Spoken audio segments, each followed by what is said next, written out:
Aquí empezamos. Listos, vamos a comenzar.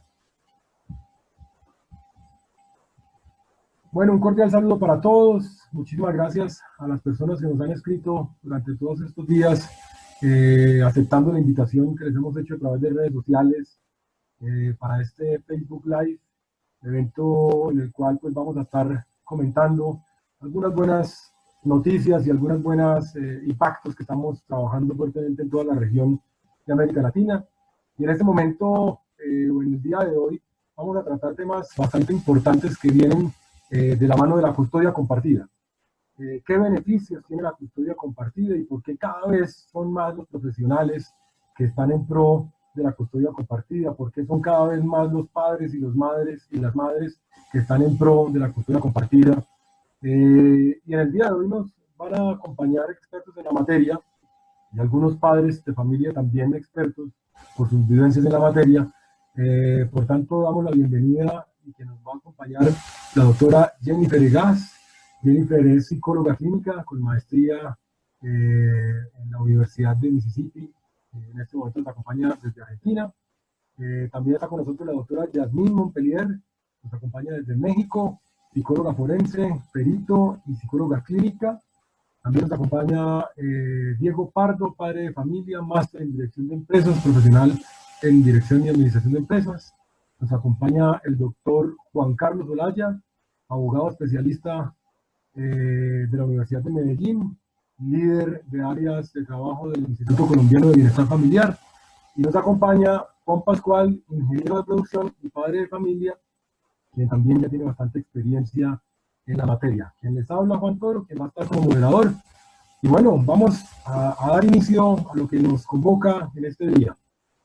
Hemos recibido múltiples preguntas y múltiples inquietudes sobre la materia de la custodia compartida y sus beneficios. Y vamos a dar una mirada psicológica de los beneficios que tiene realmente esta custodia compartida. Y a esa pregunta o a esa primera sugerencia, invitamos a la doctora Yasmín Montpellier. Yasmín, adelante. Hola, ¿cómo están? Un gusto con ustedes. En breve, lo que les voy a platicar y abordar es el trabajo como perito tanto del Poder Judicial en México y como perito en psicología infantil del Tribunal Superior de Justicia de la Ciudad de México. Así también el enfoque clínico y forense y victimológico con la formación de la maestría de la cual egreso. Bien, pues yo creo que este tema es fundamental entender que aunque teóricamente se aborda más la relación madre e hijo, no quiere decir que el padre como figura no tenga una formación importante en la estructura del niño, que yo creo que se va a ir dando en este desarrollo de la plática tan importante que tendremos. Me parece que la custodia compartida tiene que entenderse como una relación de pareja, educando, formando, sustentando a un hijo en crecimiento. No tenemos que recordar que este niño nace de una relación de pareja, no nace de alguien solo, una relación, y en tal sentido la psicología ha abordado a través de muchos años este comportamiento del ser humano, ha analizado cuál es la estructura ambiental, social, cultural, familiar, para que cada persona tenga un comportamiento diferente. He ahí la importancia de hoy entender que la custodia compartida tiene que ver con esa relación en el niño, con esa forma de mirarse y de ser mirado. Y es lo que vamos a abordar en ese transcurso de la plática, Juan. Perfecto, perfecto. Muchísimas gracias, doctora. Bastante relevante la visión y esa óptica en la introducción de esta charla. Perfecto. Otra de las importantes beneficios que hemos encontrado, pues lo vamos a empezar a ahondar con este segundo punto, que es, nos comentaban cuál es el impacto positivo desde la psicología para la custodia compartida. Invitamos a la doctora Jennifer Egas a que nos pueda acompañar y abordar esta respuesta. Gracias, doctora. Bueno, un saludo a todos primero. Gracias por la invitación, Juan. A ver, una de las primeras cosas a tener en cuenta acá es Pensar en el nivel de ansiedad y el nivel de estrés que ya de por sí el divorcio genera en los chicos, ¿sí? Entonces, uno de los primeros beneficios que la custodia compartida genera es precisamente evitar esos niveles de ansiedad y de estrés que se generan en los chicos y en los adolescentes cuando se producen los divorcios, ¿sí? Esa sería como, creo que la base de todo lo que puede venir después a nivel de beneficios. ¿Por qué? Porque cuando nosotros les evitamos a los chicos esos niveles de estrés, esos niveles de ansiedad, los niveles de culpabilidad que sienten también, tengamos en cuenta que para muchos chicos, que muchos pueden estar en estados egocéntricos en los que sienten que el divorcio ha sido por culpa de ellos o que ellos han tenido algo que ver en que sus padres hayan decidido separarse.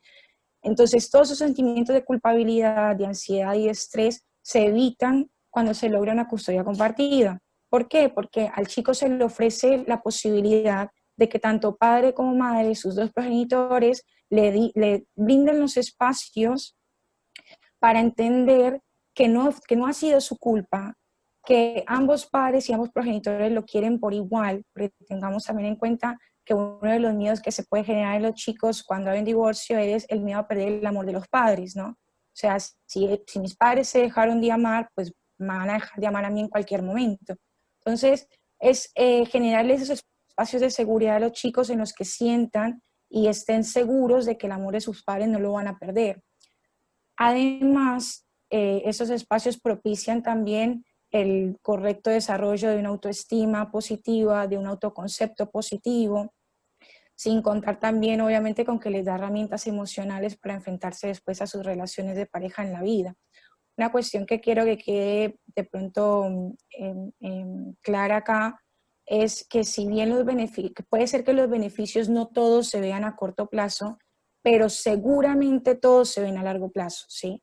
O sea, todos los efectos, tanto positivos como negativos, se ven en el largo plazo. Entonces, es importante pensar en eso cuando se trata de establecer la custodia compartida de los chicos después de un divorcio. Perfecto, muy bien. Muchísimas gracias, doctora, por la respuesta a la pregunta. Tenemos una siguiente inquietud que marca un tópico bastante importante y seguramente será una de las más respuestas concluidas, que es ¿qué beneficios para los padres y madres con sus hijos en los casos de custodia compartida? Esto nos lo piden que sea desde un punto de vista psicológico. Invitamos a la doctora Yasmina que nos ayude con esta pregunta. Hola, mira, vamos a recordar que el niño va a tener un crecimiento paulatino, un desarrollo en el cual de forma cognitiva, sensorial, motriz, va a avanzar. En ello va a tener la importancia de las personas que con él se van a relacionar. Normalmente son los padres, papá y mamá.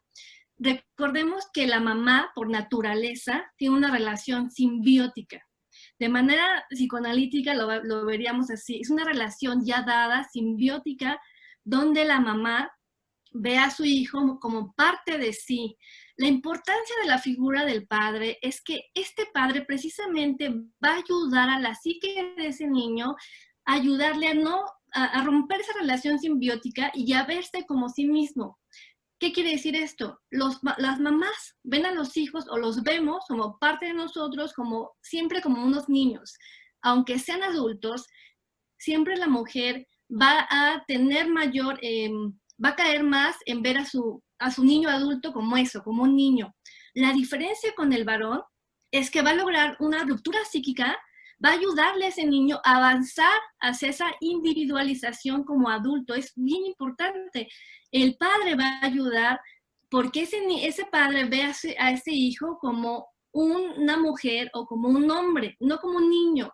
El padre va a estar esperando el momento que crezca para viajar, para correr, para hacer cosas como individuo. Y la mamá siempre, por esa relación simbiótica, siempre lo va a mirar como ese pedacito de él, como ese niño por siempre. Y esto marca una importancia muy fuerte en la figura paterna. Ahora, también recordemos que socialmente esto ha cambiado. ¿Qué quiere decir? que antes estaba muy destinado a que la mujer jugara el papel únicamente de la familia, del hogar, y se le destinaba el amor, la ternura a ese hogar. Y al varón se le destinaba lo social, lo económico. Antes, hace algunas décadas, se permitía que el hombre pudiese solamente trabajar y la mujer en casa. Esto ha cambiado, esto socialmente ha cambiado. Y ahora el papá retoma un papel más importante en la crianza, retoma un lugar más activo, y esto es algo que también empieza también la sociedad a modificar, a entender que primero ya no alcanza un salario como para que solo el varón trabaje, y la otra, el padre también tiene la habilidad de crianza, el interés por ese cuidado. Entonces, el beneficio que se tiene, primero es en los infantes, que van a ayudar a transitar de una forma individual de crecimiento, y en consecuencia, esa relación que van a aprender cómo se les mira. Los papás van a enseñarle a ese hijo cómo mirarse, cómo reconocerse. Es una importancia muy fuerte, porque de ahí va a depender, de esa correlación con ese varón padre, con esa mujer, va a depender cómo ese niño va a reconocerse y va a mirar a los otros. Entonces, la figura del papá es fundamental para esa construcción sana, para ese tránsito de desarrollo que va a vivir ese infante. Así es. Perfecto, muy bien, muchas gracias. Bastante relevante esas respuestas, doctora, mil gracias. Aprovechamos para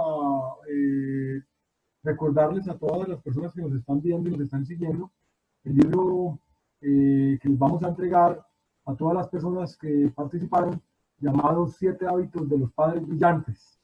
Este libro se los haremos llegar a sus correos electrónicos, simplemente nos envían un hashtag, puede ser por las redes sociales, abajo en donde están los comentarios, hashtag como Pumpalante Live. Nosotros en una respuesta pronta les estaremos entregando el libro prometido, 7 hábitos de los padres brillantes. Seguimos, perfecto. Entonces, una nueva pregunta bastante importante, desde la parte psicológica, siguiendo por esta misma línea, consecuencias o cuáles pueden ser las consecuencias cognitivas y emocionales de la manipulación negativa en los niños y adolescentes. Es una pregunta bastante interesante, la dejamos a la doctora Jennifer. Adelante, doctora. Juan, discúlpame, no estaba escuchando bien. A ver, acá hay que tener en cuenta que la manipulación negativa afecta en todos los sentidos, tanto emocional como psicológico como cognitivo. Cognitivamente se ha comprobado que retrasa procesos de aprendizaje, que retrasa procesos de memoria, ¿sí? Que retrasa las habilidades sociales de los chicos, o sea, su habilidad para conectarse con su entorno y con su contexto. Cognitivamente también se ha comprobado que afecta las habilidades de memoria, las habilidades de análisis. Psicológica y emocionalmente, la manipulación negativa afecta directamente lo que son los niveles de ansiedad, los niveles de estrés, ¿sí? Los niveles de culpa, de enojo, de agresividad. O sea, los chicos que son expuestos a manipulación negativa por lo general hacen muchísimo despliegue de comportamientos agresivos, ¿sí?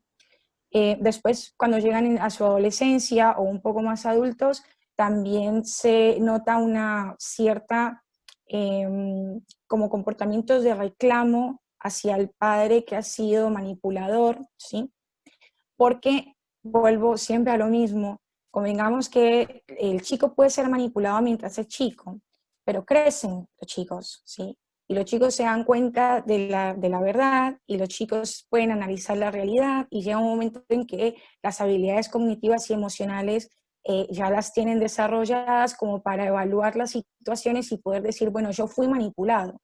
Entonces se enfrentan también a esa ambigüedad emocional cuando tienen que darse cuenta de que no fue que su otro progenitor no los quería o no tenía tiempo, sino que fue su progenitor en quien confiaban o quien querían o con quien vivieron, quien los manipuló en contra de su otro progenitor, ¿sí? Entonces el impacto psicológico que eso genera es también grandísimo. Pensando un poco más allá, también hay estudios que conectan mucho el tema de la manipulación negativa con adultos que ellos mismos se enfrentan a divorcios conflictivos, ¿sí? Con adultos que tienen incapacidad para desarrollar relaciones sociales o relaciones de compromiso, ¿sí? Entonces, lo que, lo que vemos es una afectación en todo sentido, no solo a nivel cognitivo, emocional y psicológico, sino también a nivel de desarrollo social y de desarrollo de las habilidades de empatía y, bueno, el tema de la empatía también se desarrolla acá negativamente. ¿Por qué? Porque cuando el chico es manipulado negativamente, pues no tiene o sea, no le dan esas herramientas para poder decir, me pongo en los zapatos del otro, ¿sí? O sea, si él está viendo que uno de sus progenitores, que en su momento fueron una pareja, que en su momento hubo un amor, está hablando negativamente del otro, está diciendo cosas para dañar su imagen con respecto al otro progenitor, pues desde ya que las habilidades de empatía tampoco se desarrollan, ¿sí? Porque si una persona que amó ahora está hablando así de otra persona, de esta persona que amó, pues la empatía se va un poco al piso también, ¿no? Entonces vemos también esto, chicos con poca empatía. Incluso, hace poco estuve leyendo de estudios que han demostrado que la manipulación negativa influye incluso en el aspecto fisiológico de los chicos. O sea, se ha demostrado que cuando los chicos son manipulados negativamente, sus niveles de cortisol, que es una hormona que está ligada al estrés, se alteran y se producen en mayor cantidad. También se ha demostrado que el ritmo cardíaco se altera cuando los chicos están expuestos a la manipulación negativa. Entonces, todos esos cambios hormonales, fisiológicos, también generan afectación en lo que es las rutinas alimenticias, las rutinas de sueño, las rutinas de vida normal del chico, ¿no? Entonces, bueno, o sea, son varias áreas las que quedan afectadas cuando los chicos son expuestos a manipulación negativa. Perfecto, muy interesante. Muchas gracias, doctora, y una respuesta impactante. El daño que puede existir en los menores y que a futuro se volverán obviamente adolescentes y mayores con una afectación de por vida en algunos casos. Muchas gracias. Bueno, perfecto. Siguiendo por el ámbito de la manipulación parental, que nos seguían haciendo bastantes inquietudes al respecto, nos indican o nos preguntan la manipulación parental como forma de abuso y como forma de violencia infantil. Nos indican que si por favor damos una mirada desde la parte psicológica y legal. Por tanto, invitamos inicialmente a la doctora Jennifer para que nos dé un poco su apreciación y luego pasamos con el doctor Juan Carlos.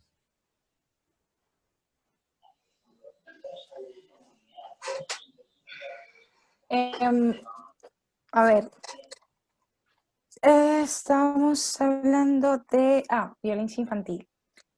A ver, si entendemos la violencia infantil como el proceso en el que nosotros exponemos a los chicos a emociones negativas que ellos no saben cómo manejar o que no entienden, pues desde ya que la manipulación negativa es un tipo de violencia infantil. ¿Por qué? Porque nosotros al manipular al chico negativamente lo estamos exponiendo a enfrentarse a emociones como la rabia, como el enojo, como la culpa, que no tendría por qué sentir. O sea, el chico no tiene por qué sentirse culpable de que ¿me están escuchando? Sí. El chico no tiene por qué sentirse culpable de lo que sea que haya pasado entre sus padres, ¿sí? Tampoco tiene por qué sentir el vacío de que uno de sus progenitores no lo quiere o no tiene tiempo para estar con él o no tiene disposición para estar con él, ¿sí? Tampoco tiene por qué enfrentarse a la dualidad de tener que elegir con quién me quedo. O si hablo con mi papi y mi mami, voy a molestar a mi papá, o si hablo con mi mami y mi papi, voy a molestar a mamá.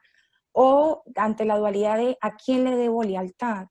¿Sí? Los chicos no tienen por qué enfrentarse a eso. Entonces, cuando nosotros exponemos a los chicos a esas situaciones en donde tienen que hacer elecciones que no les corresponden, y que encima de eso suman ansiedad y estrés a sus emociones, desde ya que estamos ejerciendo una violencia y un abuso en contra de ellos, ¿sí?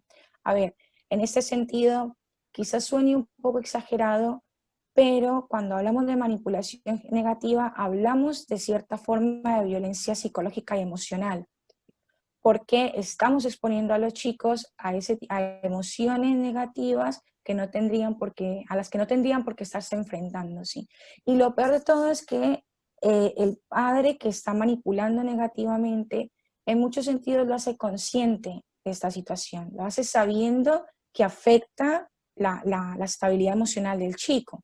Y sin embargo lo hace porque en cierta manera, bueno, imagino que hablaremos después, pero en cierta manera es como que pesa más su necesidad de dañar al otro progenitor que el bienestar del chico. Entonces, cuando el bienestar del chico queda perdido, hay violencia infantil y abuso infantil. Perfecto. Gracias, doctora. Vamos a ver ahora la misma pregunta desde un enfoque legal, desde un enfoque jurista. Adelante, doctor Juan Carlos. Juan, un cordial saludo para ti, para todos los participantes y para todas las personas que nos ven y nos escuchan. Bueno, yo quisiera aclarar que en vez de hablar de violencia infantil, se hablara principalmente de maltrato infantil, siendo esta una especie de violencia infantil. Es decir, el maltrato infantil se encuentra dentro del concepto de violencia infantil. Ahora, tocando el tema de la manipulación parental, yo diría que es un tema que se da con el fin de que uno de los progenitores evite el contacto y el vínculo con sus hijos. Entonces, entendiendo que los hijos tienen el derecho a tener una familia, a tener una buena relación con ambos padres. Si uno de los padres utiliza maniobras o manipula al niño o todo ese tipo de circunstancias, evidentemente está obstruyendo la relación paterno-filial con el otro progenitor. En ese sentido, y teniendo como tal en cuenta el concepto de maltrato infantil, nos dirigimos a la Ley 1098 del 2006, que es el Código de Infancia y Adolescencia, que en su artículo 18 establece, no es que por aquí tengo el código, un momento. Sí, en su artículo 18 establece que para efectos del código se entiende por maltrato infantil toda forma de perjuicio, castigo, humillación o abuso físico o psicológico. Entonces, en ese sentido, la manipulación parental de la que se ha venido hablando constituiría entonces un maltrato psicológico, pero esto además con otra consecuencia legal. ¿Cuál consecuencia legal? Que como se trata de maltrato entre el padre y el hijo, entonces se constituiría el delito de violencia intrafamiliar. En ese sentido, la competencia la podría tener el comisario de familia, de acuerdo a lo que plantea la Ley de Violencia Intrafamiliar, que es la 906 del 2004. Sin embargo, no excluye la posibilidad que otros agentes o autoridades puedan intervenir, porque como bien lo dije, también se trata de un delito. Entonces, en ese caso podría intervenir la fiscalía. Sin embargo, el hecho de que haya también maltrato puede tener consecuencias civiles. ¿En qué sentido? En el sentido en que, por ejemplo, se podría llevar un proceso de privación de la patria potestad y alegar la causal de maltrato justamente para que la persona o el padre que incurrió en dicho delito se prive de la patria potestad. Entonces, la conclusión es pues que evidentemente la manipulación parental de uno de los cónyuges con el fin de obstruir la relación paterno-filial del otro cónyuge constituye maltrato infantil, que a su vez es violencia infantil. Perfecto, doctor. Muy acorde en la respuesta y nos deja un panorama bastante claro. Muchísimas gracias. Continuamos con la siguiente inquietud. Y aquí hablamos de un tema particular que, por supuesto, está directamente relacionado con el temario del día, y es la obstrucción de vínculos como forma de la violencia intrafamiliar. Perdón. A- a- Continuando con la obstrucción de vínculos, se nos desliga la siguiente pregunta, que viene pues enmarcada, por supuesto, y dice, ¿por qué estoy destruyendo la relación de mi hijo con el otro progenitor? Si soy yo, comillas, la persona que está obstruyendo el vínculo. Entonces, ¿por qué esa persona está destruyendo el vínculo con su hijo? ¿Por qué está destruyendo esa persona a su propio hijo? Y nos piden que, por supuesto, sigamos por la línea de la parte psicológica y después, por supuesto, uno de nuestros padres. Invitamos a la doctora Jennifer a que nos ayude un poco a dar este contexto desde la parte psicológica.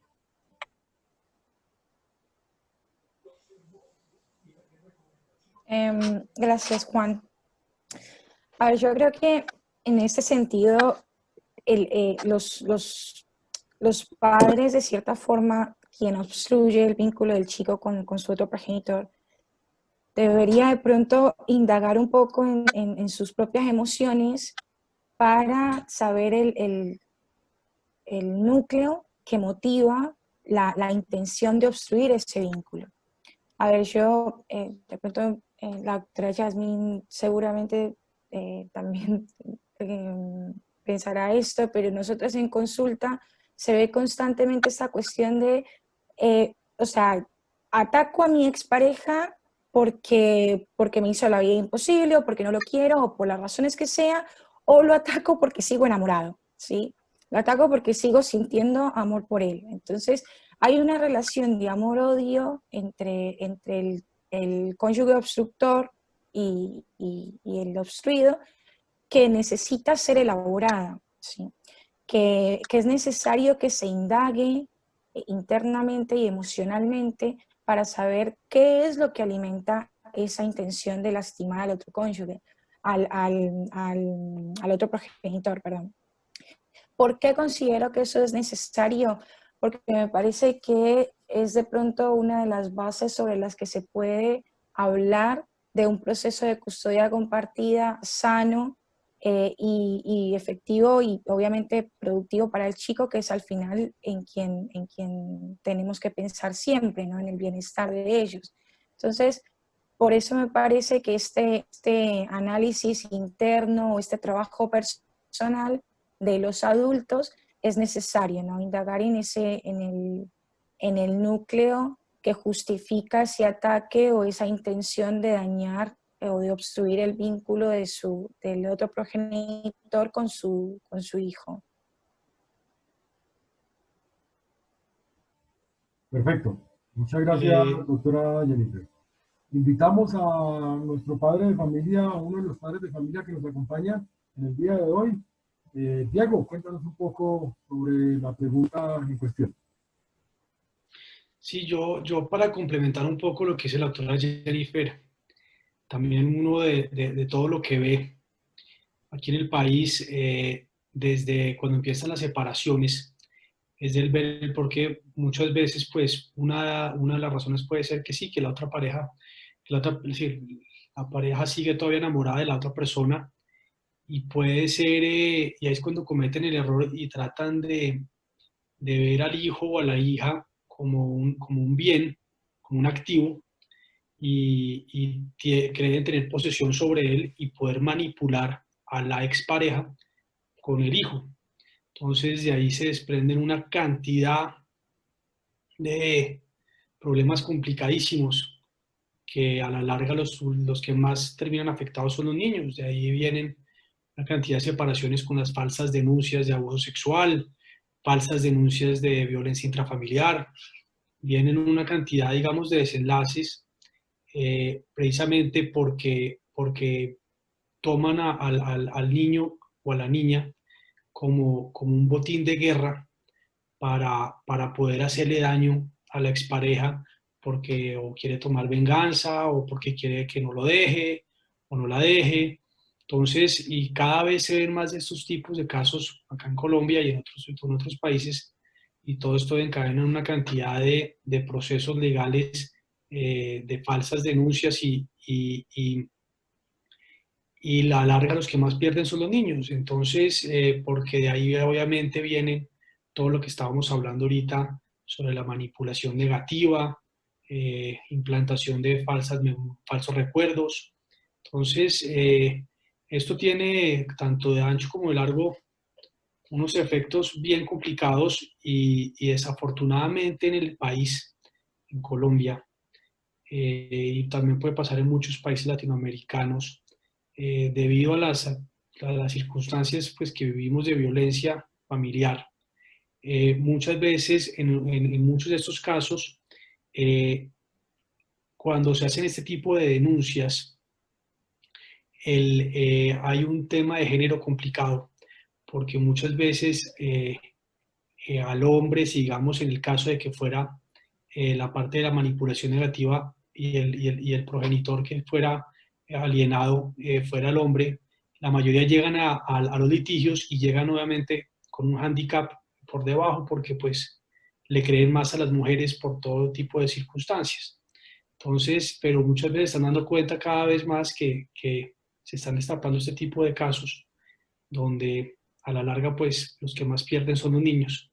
Entonces, las razones por las cuales yo creo que eh, alguien va a tratar de no hacer esta custodia compartida, pues yo creo que muchas veces parte, como decía la doctora Jennifer, de ver o si en su pasado, sus papás, si sigue enamorado, cualquier tipo de venganza, pero muchas veces le dan más importancia al ego personal que el amor que le pueden tener a sus propios hijos y el daño que les causan a futuro. Perfecto, perfecto, Diego. Muchísimas gracias. Son unos excelentes aportes que evidentemente sí se ven de una manera notoria, no solo en Colombia y en el mundo hispano, sino como lo estamos viendo cada vez más con todas estas organizaciones sincronizadas que estamos trabajando dentro de la infancia, se ve en todo el mundo, ¿no? Así que muchísimas gracias por tus valiosas palabras, Diego. Bueno, la siguiente pregunta es una pregunta bastante interesante. Queremos cómo desde los periódicos, los periodistas, los abogados, los jueces, los papás, las mamás, los hijos, las profesoras, todo el mundo tiene un concepto que no tiene claro, comillas, concepto sin claridad, de lo que realmente debería ser un himno al unísono para todos saber realmente de qué estamos hablando. Esto es una inquietud bastante importante que se la vamos a solicitar por favor al doctor Juan Carlos, que nos enmarca qué es la custodia, qué es la patria potestad y qué son visitas. Que yo creo que todo el mundo tiene o tenemos conceptos que dice uno, no, pues no sé, yo tengo la custodia, yo tengo la patria potestad, yo tengo visitas, pero no sé qué es esto. Entonces, doctor Juan Carlos, te invitamos a aclarar un poco la situación para que todos podamos estar sintonizados. Adelante, doctor. Bueno, Juan, ¿me confirmas? Custodia, visitas, patria potestad. Tal cual. Bueno, está bien. Yo quisiera meterle otro término, que son los cuidados personales. Y entonces, bueno, empecemos con el concepto de custodia. Podemos decir que desde el punto de vista lingüístico, custodiar puede ser sinónimo de proteger, de velar, de cuidar. Y en ese sentido, las personas tienden a tomar como sinónimo justamente de la custodia, a tomarlo como un sinónimo del cuidado personal. Eso es desde el punto de vista lingüístico, porque lo que quise decir es que desde el mismo punto de vista lingüístico, custodiar puede ser cuidar. Entendiendo eso, también hay que sumarle el hecho de que en diferentes legislaciones de otros países, el tema o el concepto de custodia y cuidado personal se trata de forma indistinta, es decir, los toman como lo mismo. O en otras legislaciones, el cuidado personal se encuentra dentro del concepto de custodia. Podría Asimismo, entenderse, perdón doctor, sí, podría entenderse entonces que la custodia viene inmersa desde el nacimiento del ser para los dos progenitores.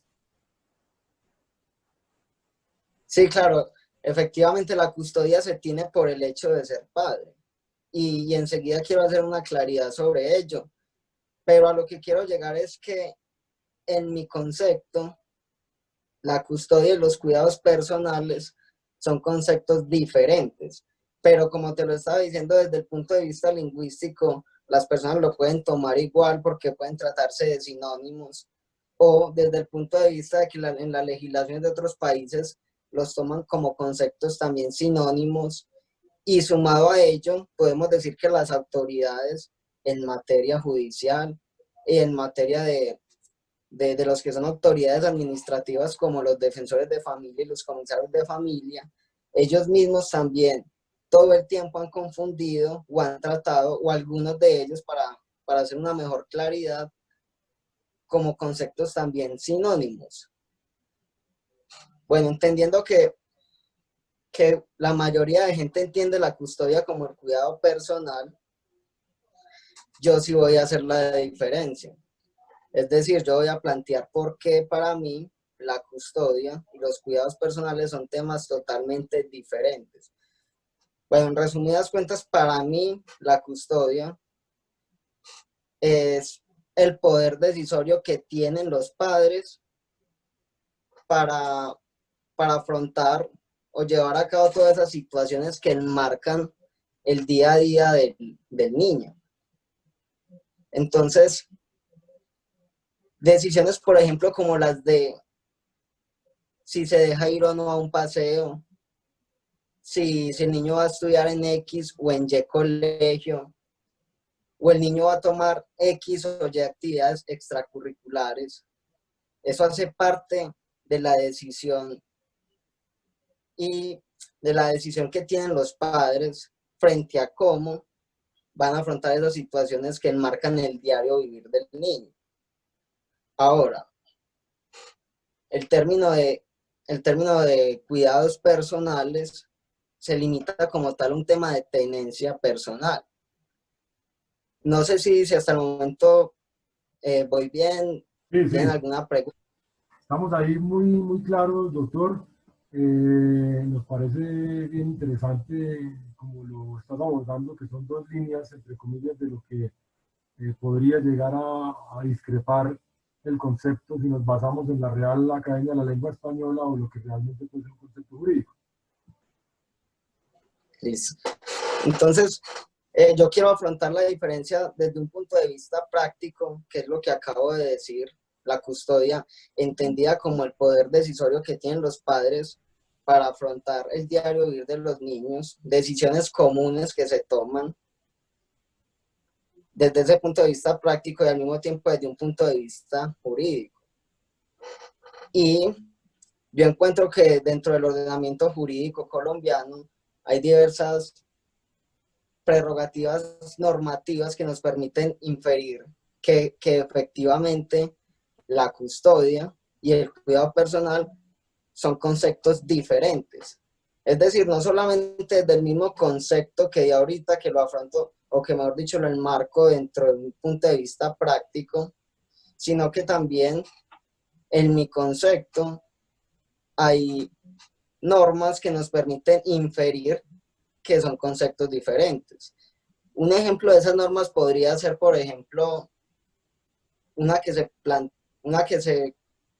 espérame un momento, tengo el código a la mano. Este es el Código de Infancia y Adolescencia. Adelante. Y espérame, busca el artículo. Listo, aquí lo encontré, artículo 23. Dice: los niños, las niñas y los adolescentes tienen derecho a que sus padres en forma permanente y solidaria asuman directa y oportunamente su custodia para el desarrollo integral. La obligación de cuidado personal se extiende además a quienes convivan con ellos en el ámbito familiar, social o institucional, o a sus representantes legales. No solamente desde el título del artículo que dice custodia y cuidado personal, el tema, o mejor dicho, el hecho que esté la I y no la O, porque la O nos permite inferir que se tratan de dos conceptos que se tratan indistintamente o que son similares. Aquí está la I, tratándose de conceptos diferentes, y lo que en resumidas dice, y lo que en resumidas cuentas se puede percibir de este artículo es que la custodia se tiene por el hecho de ser padre, mientras que los cuidados personales se extienden además a aquellas personas que convivan en el contexto familiar. Es decir, el artículo explícitamente no está queriendo decir, son conceptos diferentes, pero implícitamente sí, por el hecho de no utilizar la O, sino que utiliza la I, y además de diferenciar que la custodia como tal la tienen los padres, el cuidado personal se extiende a aquellos que convivan con los niños en el ámbito familiar. Es decir, que ese ámbito familiar es responsable del beneplácito o del detrimento que pueda existir desde diferentes puntos de vista. Esa familia extensa es responsable también del crecimiento de manera jurídica del niño o niña o adolescente. Claro, Juan, pero hago una claridad, no solamente desde el punto de vista, o mejor dicho, no solamente en el ámbito familiar, sino que el artículo además dice institucional. Por ejemplo, todo el cuidado que deben ejercer, digamos, las instituciones educativas con respecto a los niños. Es decir, el cuidado personal no solamente le compete a los padres, sino que además a otras instituciones o desde otros puntos de vista, quienes convivan en el ámbito familiar o en el ámbito educativo o en el ámbito institucional. Perfecto, perfecto, ¿no? Muy bien. En mente tengo, por ejemplo, otra norma que nos podría llegar a concluir, que nos podría, con la cual podríamos concluir que efectivamente también se trata de conceptos diferentes. Y esta norma es el decreto 900, no, espérame, es el decreto 4636 del 2005, si no estoy mal, 4436 del 2005. Este decreto es para efectos de los requisitos que se requieren cuando hay cesación de efectos civiles del matrimonio religioso o divorcio del matrimonio perdón. Quiero que omitan esta parte para volver a tener más claridad. Hola. El decreto 4436 del 2005 se da para aquellos cónyuges o compañeros permanentes que quieren cesar el vínculo, que quieren cesar los efectos civiles del matrimonio religioso o que en efecto se van a divorciar, que son cuestiones diferentes. En estos casos se exige que haya un acuerdo frente a los menores. Es decir, cuando en este tipo de relaciones hay un menor de por medio y se va a llevar a cabo el trámite notarial de cesación de efectos civiles del matrimonio religioso o el divorcio, se requiere un concepto favorable del ICBF con respecto a un acuerdo que deben hacer los padres cuando tienen un menor, y es el hecho de regular visitas, custodia y además cuidados personales. El hecho que ese decreto diga que se debe regular en el acuerdo esos aspectos también nos puede llevar a inferir que es que efectivamente la custodia y los cuidados personales son conceptos diferentes. Entonces, digamos que, ¿qué es el cuidado personal? Es simplemente la tenencia física del niño. Sin embargo, sobre esto quiero hablar, o mejor dicho, expresar una opinión de carácter muy personal con respecto al concepto de custodia y el concepto de cuidado personal. y es la importancia de este último, del cuidado personal, inclusive en ocasiones más que el de custodia. Y es por el simple motivo de que si yo tengo más contacto con el niño, si efectivamente hay una mejor relación en el sentido de la permanencia del contacto físico, pues con mayor razón entonces yo voy a tener más posibilidad o más poder en las decisiones que se tienen que tomar frente al niño, que es lo que yo había planteado como custodia. Es decir, al tener el cuidado personal o al tener más contacto con el niño, pues justamente a partir de ello se puede tomar o se puede tener más poder sobre las decisiones que enmarcan el diario vivir del niño. Vale, Bueno, perfecto. el otro tema es el de visitas. Exacto. Para ahí eso te queríamos indicar, doctor. Perfecto, adelante. Bueno, el tema de visitas es simplemente la posibilidad o la facultad que le da la ley al progenitor, que no tiene los cuidados personales de tener contacto con el menor.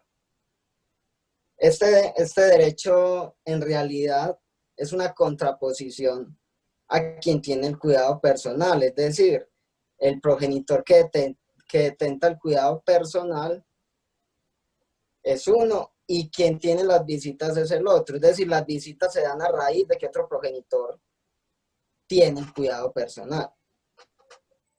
Ok.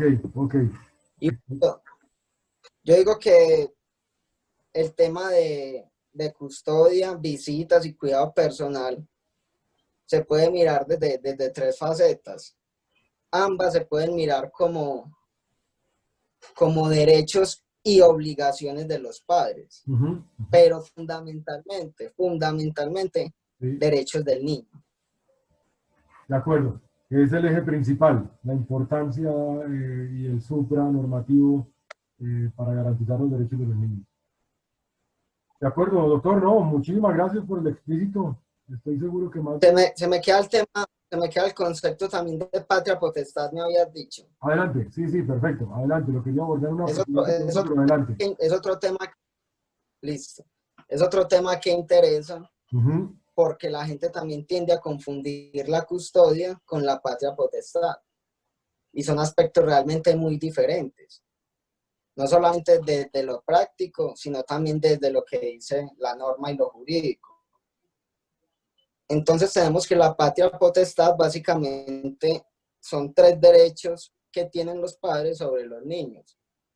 El de representación judicial y extrajudicial, la administración de los bienes del menor y el usufructo de los bienes del menor. Nótese que es que desde lo que es la patria potestad uno pensaría que no tiene la misma importancia que lo que tiene la custodia o el cuidado personal o las visitas. ¿Por qué? Porque dos de esos derechos tienen que ver con bienes y bienes del menor. Y la realidad colombiana muestra que la pobreza es mucha y que si los padres ni siquiera pueden tener bienes, con mayor razón los hijos no van a tener bienes. En ese sentido, la patria potestad interesaría desde, o mejor dicho, recaería principalmente sobre la representación judicial y extrajudicial, siendo la judicial aquella representación que se da dentro de un proceso judicial y la representación extrajudicial aquella que se da por fuera de un proceso. Ejemplos: el hecho de que un padre vaya como acudiente al colegio, o el hecho inclusive de quien detenta la representación porque se puede delegar. Vemos, por ejemplo, que el tema de las salidas de un menor es porque los padres tienen la representación extrajudicial. Y en ese caso, entonces, si se delega la representación extrajudicial a uno de los padres, el otro no tendría que pedir permiso como comúnmente se tiene, como comúnmente se hace. Debería ser. Sí. Sin embargo, hay ciertas ciertas personas desde el punto de vista de jueces, defensores de familia, comisarios de familia, abogados, que le dan mucha trascendencia a la patria potestad. Sin embargo, yo me limito a lo que, al concepto de patria potestad desde el punto de vista jurídico, que como lo dije, involucra solamente esos 3 derechos. Y bueno, otra diferencia que puedo plantear con respecto a la custodia: la patria potestad la tienen solamente los padres por el hecho de ser padres. Mientras que vemos que la custodia o el cuidado personal puede caer en cualquiera de otro sin necesidad de que sean los padres. De acuerdo, esa es la que se puede delegar que nos comentabas. Doctor, es un tema sumamente extenso y que amerita todo el explícito. Estoy seguro que más de uno estará luego volviendo a repetir este mismo video para seguir aclarando las dudas. Nos ha quedado bastante especificado. Carlos, muchísimas gracias por esos aportes. Bueno, aquí nos comentan varias inquietudes, en particular una que une todo el panorama que estamos hablando, y es, desde el punto de vista psicológico, ¿cómo es ese perfil del padre o de la madre que se encarga de hacer la obstrucción de vínculos? Vamos a invitar a nuestras psicólogas invitadas a que nos ayuden con la respuesta. Iniciamos con la doctora Jennifer. Adelante.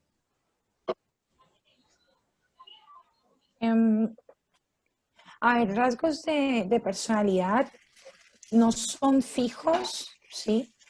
Pero sí son, son rasgos que pueden generar señales de alerta, ¿sí? A ver, una de las cosas que yo de pronto estaba pensando en sí hacer el paralelo o no, pero me pareció acertado hacerlo, es, a ver, el padre obstructor tiene o comparte rasgos psicológicos en muchos sentidos con un abusador, ¿sí? A ver, el abusador de alguna forma siempre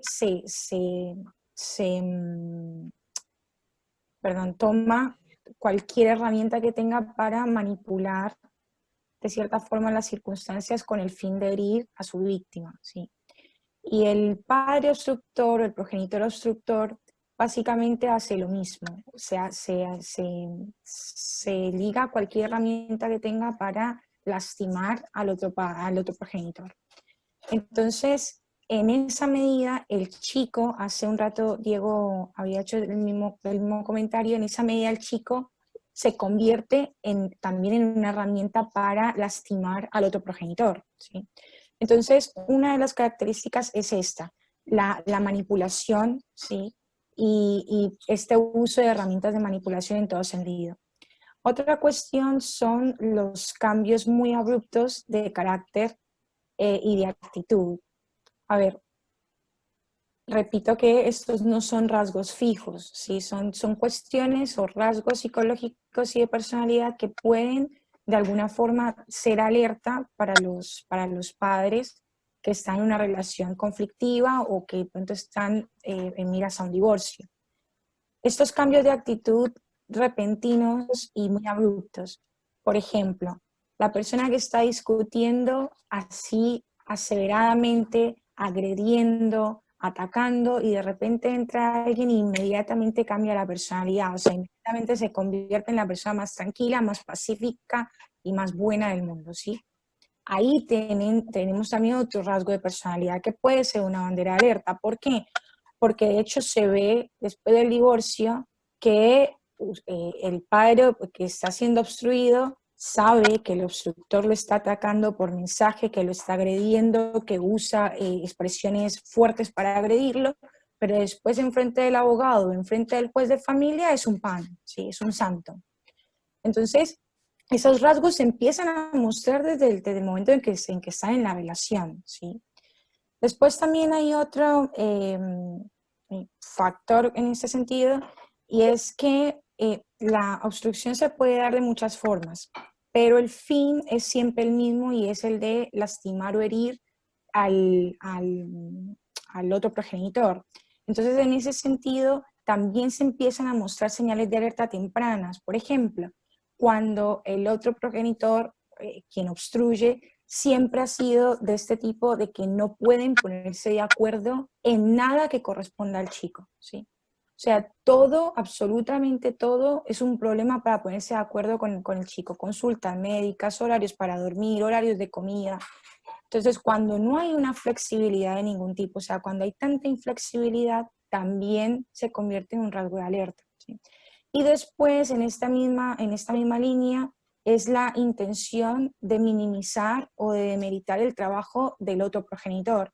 Entonces, por ejemplo, si el padre o la madre le ha puesto un vestido a la nena, este progenitor que tiende a ser obstructor, inmediatamente ataca, pero ¿por qué le pusiste ese vestido con esas gomitas de cabello no luce, o esos zapatos no pegan, o bla, bla, bla. O sea, es constantemente demeritando cualquier labor que el otro progenitor tenga con respecto del chico. Y después viene también la parte de minimizar su autoridad, que también pasa mientras están en pareja, sino que son cuestiones que mientras uno está enamorado o mientras uno está en la intención de querer salvar su familia y demás, uno no las ve. Pero eso también es importante verlo. Cuando se minimiza la posición o la autoridad del otro padre o del otro progenitor. Entonces, yo te prohíbo que hagas esto, no importa lo que el otro haya dicho, no importa lo que tu padre o tu madre haya dicho, yo te lo estoy prohibiendo, ¿sí? Entonces, volvemos a lo mismo, a esta cuestión de demeritar y desvalorizar el trabajo y la autoridad del otro progenitor, ¿sí? Y después ya hay una cuestión que es un poco más extrema, pero que también es interesante si se puede tener en cuenta, es que las personas que han sido diagnosticadas o que presentan patrones desadaptativos de personalidad, cluster B que se les llama, que son de grupo B, que son personalidades histriónicas, narcisistas, antisociales, borderline o personalidad de límite, son personas que directamente tienen una incapacidad para separar sus necesidades de las necesidades del chico. Entonces es imposible para ellos poner las necesidades o el bienestar del chico por encima de sus propias necesidades. Entonces, si hay una persona o uno de los progenitores que ha tenido un diagnóstico de estos o que presenta un tipo de personalidad desadaptativa de estos caracteres, pues también dispone el escenario para que la obstrucción se presente, porque siempre va a poner sus necesidades, que es la de pronto atacar al otro progenitor o demeritarlo o minimizarlo, siempre eso va a pesar más que las necesidades o el bienestar del chico. Perfecto, perfecto, muy bien, muy clara la posición y el explícito, doctora Jennifer. Realmente es importante cómo puede tener una de los progenitores, una de las partes directamente relacionadas con el niño, un antecedente, por llamarlo de alguna manera, psíquico, que pueda llegar a generar unas consecuencias en su mismo actuar. Perfecto. Muchas gracias. Invitamos a la doctora Yasmín, si nos comparte también, por favor, su apreciación. Hola, bueno, yo les voy a platicar en base a estos años como perito y psicoterapeuta, lo que he trabajado en el tema de alienación parental y lo que ya he escrito sobre este asunto, sobre este tema. Sí hay un perfil del ejecutador, pero vamos a empezar primero, les voy a platicar primero cómo lo encuadro, cómo lo defino. La alienación parental, el tema de alienación, el concepto de alienación es un concepto que no es nuevo, es un concepto que viene del latín y que significa alienatio, que quiere decir, fíjense bien qué interesante, quiere decir convertirse en otro. Entonces, esa palabra, es más, lo utilizan como verbo, ¿no? Yo alineo, tú alineas, o sea, esa palabra como tal, enajenación y alienación, no es ningún concepto moderno, es un concepto ya desde el siglo XIX y que yo lo retomo para no entrar en debates que nos confunden y que al derecho también lo confunden como el síndrome, o sea, nada que ver. Es el concepto como tal y que además es muy claro, es quitarle a ese otro algo de sí mismo. Entonces, la alienación parental, primero la defino como el conjunto de conductas manipuladoras que ejecutan los adultos en el abuso de su rol parental, con fines ególatras y narcisistas en el objetivo de dañar a la otra figura por medio de la cosificación de sus hijos. Eso es en general. Ahora, fíjense qué estoy utilizando. Primero, hablaba el abogado, si es violencia, si es maltrato. Al final es ambas. Es una violencia.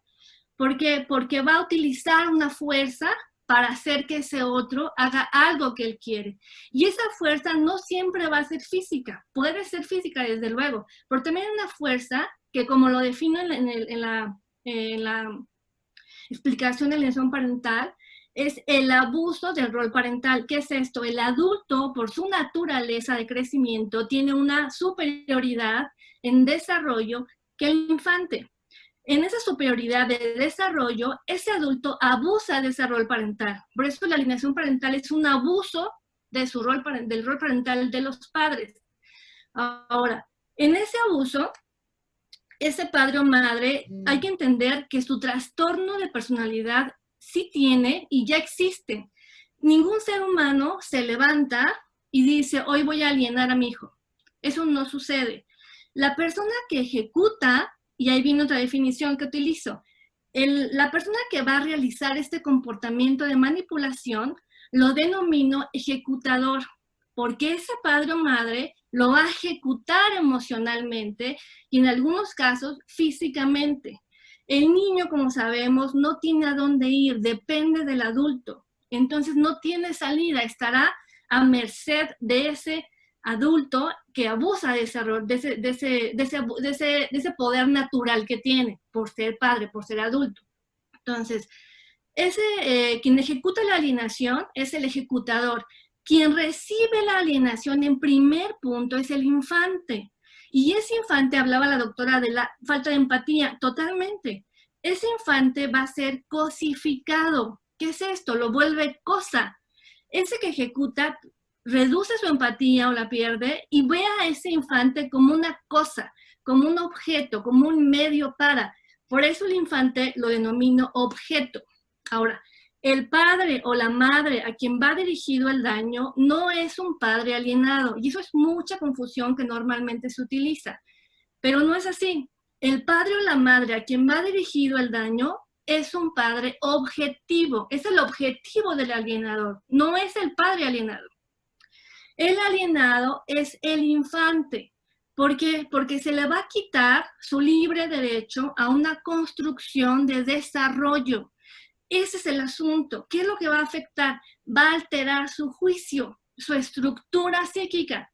¿Qué es esto? El juicio es una capacidad de tomar decisiones. Lo que pasa con un infante alienado, cosificado, es que su forma de tomar decisiones va a estar distorsionada, porque lo que se va a introyectar de forma violenta es lo que quiere ese otro, y ahí el perfil que tiene el ejecutador.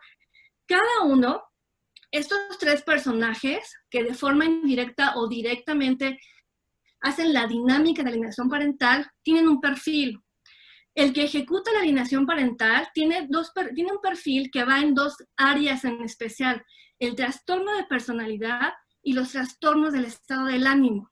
En los trastornos de personalidad vamos a encontrar el trastorno de personalidad límite, el borderline que mencionó la doctora. Efectivamente tendrá ese perfil, ese trastorno. Tendrá el trastorno de bipolaridad, tendrá el trastorno narcisista, tendrá el trastorno histriónico. En los trastornos del estado del ánimo, vamos a encontrar en especial dos. El trastorno depresivo no especificado, trastorno de ansiedad. Esta gama de personalidad, de rasgos de personalidad, va a definir ese comportamiento que vamos a ver en juzgados con mayor claridad. No quiere decir que esto no suceda en las familias que no lleguen a juzgados. Sí pasa. El asunto es que cuando llegan a juzgado, esto se potencializa. No es exclusivo de la instancia legal, pero aquí es donde se potencializa este comportamiento. Y vamos a ver por eso que en base a este rasgo de personalidad, ese ejecutador no tendrá límites para mentir, no tendrá límites para llegar hasta las últimas consecuencias, porque lo que quiere es afectarlo. Y hay otra confusión que me gustaría hacer un paréntesis. el amor y el poder. No es que la persona ame y por esa situación haga lo que haga. No, esto no es amor. Amor es una palabra mucho más amplia, es un concepto mucho más amplio que tiene que ver con el deseo de bienestar del otro. Este que ejecuta alienación parental no ama, ejerce poder. ¿Por qué ejerce poder? Porque va a hacer lo que sea con tal de salirse con la suya. Es decir, ejerce poder, no ejerce de ninguna manera el amor. Obviamente su discurso será en amor, ¿no? Será que ama a su hijo, será que lo hace por eso. Eso es un discurso, de un discurso declarado, pero en lo latente, en lo que se hace de facto, lo que ejerce es poder. Por eso es un abuso en el rol parental. Entonces, hay una dinámica de poder en el cual van a estar metidos o van a estar inmersos muchos profesionales que, desconociendo la temática, lo van a potencializar. Llámense abogados, llámense los propios psicólogos, peritos, jueces, porque lo confunden precisamente con eso, con actos de amor. Y entonces viene toda esta desinformación que hemos aprendido toda la cultura mexicana, quitando a Estados Unidos y Canadá, que hemos aprendido que la madre, el concepto de madre es amor, es pura, es santa, es sacrificada, y hasta el día de hoy se sigue imperando hasta la religión. Entonces, cuando una mujer ya es madre, se le dan ese cúmulo de conceptos, y al varón se le dan cúmulos todavía de conceptos de poder, de protección, de proveer, de fortaleza. Entonces, todavía la sociedad se rige bajo esos conceptos y a pesar de que haya un proceso legal, a pesar de que haya toda una estructura del sistema de justicia, al final todavía hay jueces que se siguen dando un fallo por este concepto, porque dicen, es la mamá, ella sabe lo que hace, o es el papá, él es el que la protege. Entonces todavía hay este concepto que es importante que entendamos cómo la sociocultura impacta en las patologías que hoy tenemos. Entonces, la alienación parental es una patología. Yo siempre la defino como una sociopatía, porque ese ejecutador que va a realizar la acción ya redujo sus niveles de empatía. Va a permitirle, en base a sus trastornos de personalidad, ejecutar conductas sin límite. Por eso es que mienten, por eso es que pueden verse ante el juez como santos. Van a estar muy bien con la gente que les apoya y con los que no van a ser terribles. Ya hemos tenido casos también en Colombia de gente de que a pesar que ha perdido un proceso legal, que no ha habido pruebas que acrediten la violencia del padre, en fin, las madres deciden matar a los hijos. Y todavía hoy día hay gente en esta locura de la sociedad, esta anomia social, todavía hay gente que se atreve a aplaudir una muerte de un infante, diciendo que lo hizo para proteger. Eso es una locura social, porque no podemos por ninguna forma justificar la muerte de un infante. Eso no es amor, eso es demostrar el poder que tenemos como adultos hacia los infantes. Entonces es muy importante que entendamos que la alienación parental es una sociopatía y hay perfiles de ese ejecutador, de ese niño cosificado que tiene escapatoria, de ese padre o madre objetivo, no alienado, que al final en esa dinámica van a intervenir diferentes actores, tanto en el sistema de justicia como la misma sociedad, que reforzamos sin querer por este desconocimiento y esta repetición de cultura. Entonces, esto es lo importante y lo valioso que los psicólogos tenemos que adentrarnos y entender que es un factor mucho más interno que daña la psique. Ahora, hablando el abogado decía que si esto en el penal o familiar puede cambiar el término. Es cierto, al final, cuando hablamos en la instancia penal, pues en México al menos, sí vamos a hablar de violencia infantil en la modalidad de maltrato, en la modalidad de manipulación.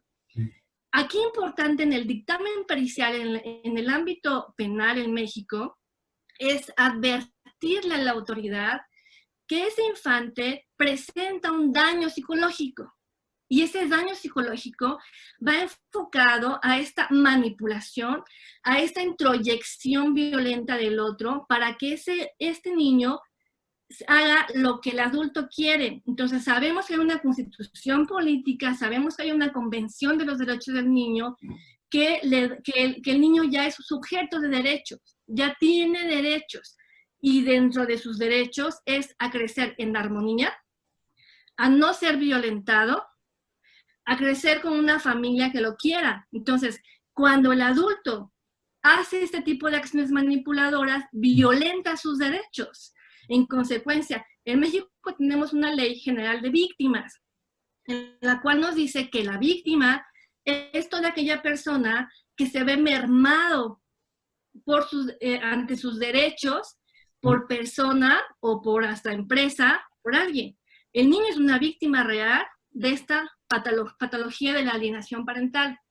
En términos familiares, como peritos, vamos a advertirle a la autoridad que ese niño tiene un discurso aprendido. Obviamente hay que ser especialistas, hay que saber muy bien la clínica para poder identificar esta situación y no confundir con otras patologías o con otras situaciones que se pueden manejar, como es siempre el abuso sexual. Entonces, el que está interviniendo tiene que tener una gran capacidad para poder diferenciar, para poder advertir a la autoridad que ese discurso, tal vez en la escucha del menor que se realiza dentro del proceso, puede estar manipulado y hacerlo y sustentarlo con una valoración. Normalmente en los juicios familiares y penales, pero más en familiares, quien ostenta la guardia y custodia de ese niño evita que ese infante se evalúe. Y más si ese perito es por parte de tribunales. Si es de su perito, lo va a evaluar, pero si no, va a negar. Y eso también es una modalidad de la obstrucción, digamos que de este proceso. Y ahí se ve la intención, como hablaba la doctora, la intención de ese adulto, de ese papá en abuso de este poder, de obstaculizar a toda costa esa relación. Y por último, lo que platicaba al inicio, al final, el varón en la crianza es tan importante, pero también la mujer va a decidir, qué fuerte, fíjense, si ese niño va a relacionarse con el padre. Y esto lo hace porque le seguimos dando un valor como sociedad a la madre y la seguimos poniendo por encima. Y no solamente la misma mujer lo hace, también los varones lo hacen. Con mi madre no te metas, ¿no? Mi madre es santa. Entonces todavía hay este concepto que socialmente le damos y que todos entonces contribuimos a que esta problemática se mantenga, se potencialice y no entendamos que es una patología. Y en esa medida hay que trabajar en ese tratamiento, no medicina, porque no se da, no sé, es un tratamiento que habría que trabajar. Pero bueno, espero haber respondido. Y ¿qué me preguntaste, Juan? Perdóname, me apasioné. No, está muy bien, está perfecto. Y ahí ahondando un poco en las conclusiones que podemos sacar de las buenas respuestas de ambas doctoras, de la doctora Jennifer y de la doctora Yasmín, brilla algo importante, que de manera indistinta a como lo llamen, o alienación, u obstrucción, o ruptura de vínculos, o alejar a uno de los dos progenitores, no, entre comillas, no interesa el nombre. Lo que realmente daña o hace daño es el acto de intentar a toda costa coartar a uno de los progenitores y cortarle ese vínculo a toda costa. Me parece una conclusión muy importante que, indistinto al nombre, llámenlo como quieran, lo que nos interesa es esa acción negativa enfocado a todo el daño que se le puede causar al niño. Y es de admirar la posición, por supuesto, en el tema de o machismo o feminismo, que queda claro que la diferencia del hombre o de la mujer en temas de paternidad y o maternidad, pues data de la prehistoria, ¿no? Cuando nosotros veíamos que el hombre poblado de vello, 2 metros de altura y una connotación física enorme, pues evidentemente ese ser humano masculino tenía que ir a cazar, tenía que ir a pelear con los tiburones para llevar el alimento a su casa, y donde llegara a coger cargado en hombros a su hijo, pues muy seguramente por su volumen corporal pues le hace daño. Y en cambio encontrábamos mujeres de 1,40 de estatura, de brazos sumamente delgados, sin fuerza física, pues es evidente que la mujer era la que tenía que estar con el niño, porque no me imagino una mujer de 1,40 subida en un árbol de 25 metros intentando bajar cocos. Entonces, esa prehistoria en muchas ocasiones se trajo al presente, pero hoy día vemos mujeres en las que hemos usado mucho, con todo el respeto, por supuesto, de las mujeres corpulentas, que para mí son un deporte extremo buenísimo. En Colombia hay una, que puedo decirlo con todo el orgullo, medallista olímpica, María Isabel Urrutia. Es un personaje de Colombia muy querido, y decimos, bueno, si usted es tan hombre, vaya y dígale que va a pelear con María Isabel Urrutia a ver cómo le va. Y ahí se acaba el concepto de machismo y feminismo, ¿no? El hombre y la mujer son iguales. Por tanto, en el tema de paternidad y maternidad, pues nos parece interesante el concepto. Muchísimas gracias, doctora, por esta respuesta tan interesante. Bueno, nos quedan un par de inquietudes. Vamos a ahondar un poco en la materia, nos quedan aproximadamente 10 minutos. No sin antes recordarles hashtag Fulpalante Live, hashtag Fulpalante Live, y por supuesto les estaremos entregando el libro 7 hábitos de los padres brillantes. Siguiente pregunta bien interesante. ¿Qué tipos de custodia hay y qué implica cada una de estas custodias para los hijos, niños o adolescentes? Invitamos al doctor Juan Carlos inicialmente a que nos ayude con esta respuesta y luego seguimos con la doctora Yenta. Por favor, Juan, doctor, adelante. Juan, ¿me escuchan? Sí. Listo. La pregunta es, ¿qué tipos de custodia existen? ¿Qué tipos de custodia existen? Juan, pues en ese sentido habría que tener en cuenta el concepto que yo tuve de custodia y el concepto que tuve de custodia. Entonces, si vamos a custodia como cuidado personal, que yo no lo entiendo así, pero para efectos teóricos lo vamos a decir así, en mi concepto no hay clasificación o no hay varios tipos de custodia. Es decir, inclusive a nivel jurídico o a nivel práctico, o mejor dicho, técnicamente necesario, o no es necesario, no, sino que no hay clasificaciones a nivel jurídico de la custodia. Digamos que podrían haber manifestaciones de la custodia. Entonces, en ese sentido, podríamos hablar que la custodia puede ser compartida, y en ese caso, pues, la tendrían ambos padres, o que la custodia puede estar en cabeza de uno o puede estar en cabeza de otro, o que simplemente, como ya lo mencioné anteriormente, puede estar inclusive en cabeza de otra tercera persona. Sin embargo, no, en mi concepto no hay clasificaciones desde el punto de vista jurídico de la custodia. Ok, perfecto. Y algo que pudiéramos asemejar a lo denominado custodia monoparental o custodia compartida podría catalogarse dentro de un ámbito jurídico. Juan, como tal, vuelvo y repito que dentro de lo jurídico no hay clasificaciones de la custodia. Y Ok. realmente no tendría importancia porque sería simplemente simplemente teórico. Ok, Lo perfecto. importante es que la custodia puede tener diferentes manifestaciones, como lo dije anteriormente. En este caso, la custodia podría estar en cabeza de un padre o podría estar en cabeza de ambos padres, o como lo dije anteriormente, inclusive de una tercera persona. Ok, perfecto, perfecto. Perfecto, doctor Juan Carlos, muchas gracias. En el concepto psicológico, Con gusto. ¿cómo lo podríamos enfocar, doctora Jennifer? ¿Cómo ven los tipos de custodia que pudiésemos llegar a tener?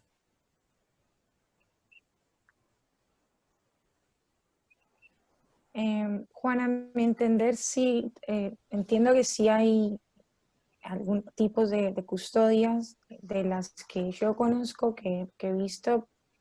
Conozco lo de la custodia monoparental, conozco la custodia compartida, la repartida, y creo que hay una cuarta también. No sé si la doctora Yasmín, seguramente la doctora Yasmín está mucho más enterada que yo en ese sentido, Juan. Pero, o sea, yo entiendo que hay como 4 tipos de custodia, pero, o sea, conozco esas 3. Entiendo que una es cuando, bueno, solo uno de los padres tiene la custodia total de los chicos. Después la otra es cuando los chicos, dependiendo de cuántos sean, son repartidos entre los padres, o sea, un chico va con el padre y el otro con el otro padre, con el otro progenitor. La compartida, que es en donde se comparte 50-50 la copaternidad, pero entiendo que hay 1 o 2 tipos más. Yo creo que la doctora Yasmín te puede colaborar con eso más que yo. Claro que sí. Muchas gracias, doctora.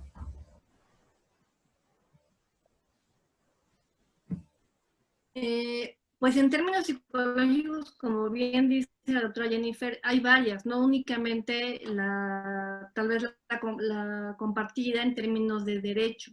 Al final, como ya nos explicó el doctor, tiene que ver con el cuidador. Entonces, pues como tal, el cuidador puede ser desde la abuelita, 2 abuelitas, toda la familia, una mamá, un papá, amigos. Es decir, puede variar. En términos fuera del derecho, esta custodia puede ser variable.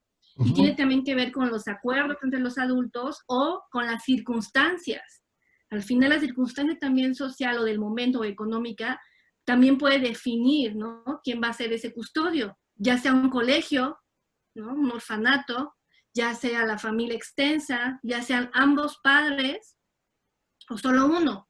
Eso sí, totalmente ahí es diferente, no podemos encuadrarla solo en una, y nos es importante nosotros conocer, porque de ahí vamos a entender la relación con esa familia, la relación, y de ahí el posible o no brotes patológicos o no para poder tratar. Entonces es variable y de acuerdo a la economía, a la situación social y el acuerdo entre adultos.